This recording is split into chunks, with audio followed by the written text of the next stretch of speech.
অসমৰ কাৰণে এছআৰ বিষয়টো নতুন নহয়।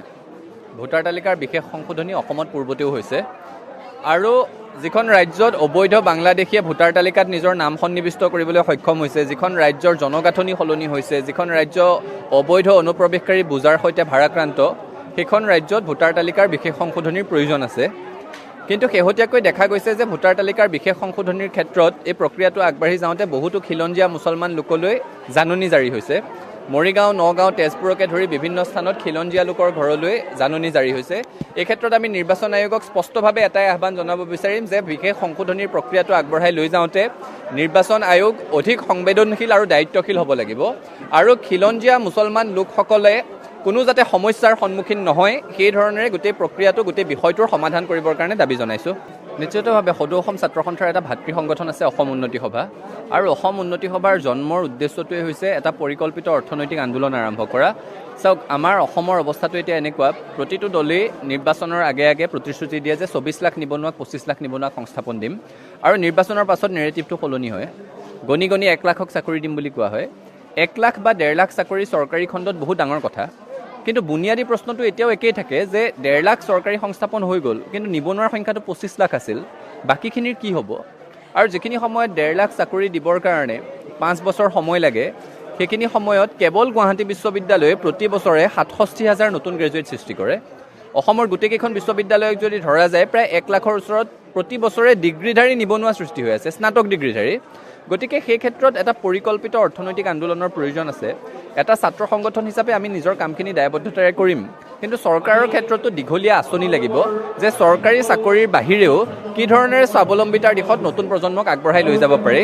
ছাত্ৰ সন্থাৰ নিজৰ লক্ষ্য আছে, সেই ধৰণেৰে আমি আগবাঢ়ি আছোঁ আৰু অনাগত দিনসমূহত আপোনালোকে দেখিব এতিয়াও চেগা চুৰুকাকৈ বহু জেগাত আৰম্ভ হৈছে। পৰিকল্পিতভাৱে যুৱক যুৱতীক সংস্থাপনৰ পথত আগবঢ়াই লৈ যাবলৈ আমি চেষ্টা কৰিম। অসমৰ কাৰণে এছআৰ বিষয়টো নতুন নহয়।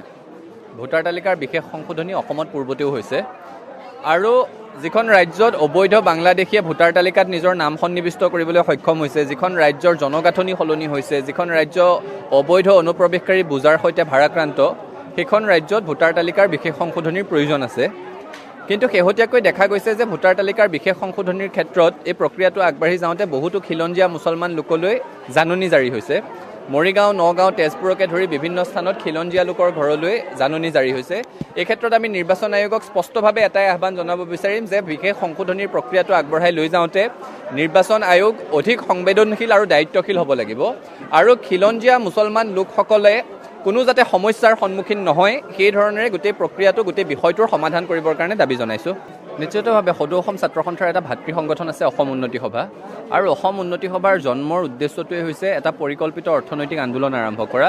চাওক, আমাৰ অসমৰ অৱস্থাটো এতিয়া এনেকুৱা, প্ৰতিটো দলেই নিৰ্বাচনৰ আগে আগে প্ৰতিশ্ৰুতি দিয়ে যে 24 লাখ নিবনুৱাক 25 লাখ নিবনুৱাক সংস্থাপন দিম, আৰু নিৰ্বাচনৰ পাছত নেৰেটিভটো সলনি হয়। গণি 1 লাখক চাকৰি দিম বুলি কোৱা হয়। 1 লাখ বা 1.5 লাখ চাকৰি চৰকাৰী খণ্ডত বহুত ডাঙৰ কথা, কিন্তু বুনিয়াদী প্ৰশ্নটো এতিয়াও একেই থাকে যে 1.5 লাখ চৰকাৰী সংস্থাপন হৈ গ'ল, কিন্তু নিবনুৱাৰ সংখ্যাটো 25 লাখ আছিল, বাকীখিনিৰ কি হ'ব? আৰু যিখিনি সময়ত 1.5 লাখ চাকৰি দিবৰ কাৰণে 5 বছৰ সময় লাগে, সেইখিনি সময়ত কেৱল গুৱাহাটী বিশ্ববিদ্যালয়ে প্ৰতি বছৰে 67,000 নতুন গ্ৰেজুৱেট সৃষ্টি কৰে। অসমৰ গোটেইকেইখন বিশ্ববিদ্যালয়ক যদি ধৰা যায়, প্ৰায় 1 লাখৰ ওচৰত প্ৰতি বছৰে ডিগ্ৰীধাৰী নিবনুৱা সৃষ্টি হৈ আছে, স্নাতক ডিগ্ৰীধাৰী। গতিকে সেই ক্ষেত্ৰত এটা পৰিকল্পিত অৰ্থনৈতিক আন্দোলনৰ প্ৰয়োজন আছে। এটা ছাত্ৰ সংগঠন হিচাপে আমি নিজৰ কামখিনি দায়বদ্ধতাৰে কৰিম, কিন্তু চৰকাৰৰ ক্ষেত্ৰতো দীঘলীয়া আঁচনি লাগিব যে চৰকাৰী চাকৰিৰ বাহিৰেও কি ধৰণেৰে স্বাৱলম্বিতাৰ দিশত নতুন প্ৰজন্মক আগবঢ়াই লৈ যাব পাৰি। ছাত্ৰ সন্থাৰ নিজৰ লক্ষ্য আছে, সেই ধৰণেৰে আমি আগবাঢ়ি আছোঁ আৰু অনাগত দিনসমূহত আপোনালোকে দেখিব এতিয়াও চেগা চুৰুকাকৈ বহু জেগাত আৰম্ভ হৈছে। পৰিকল্পিতভাৱে যুৱক যুৱতীক সংস্থাপনৰ পথত আগবঢ়াই লৈ যাবলৈ আমি চেষ্টা কৰিম।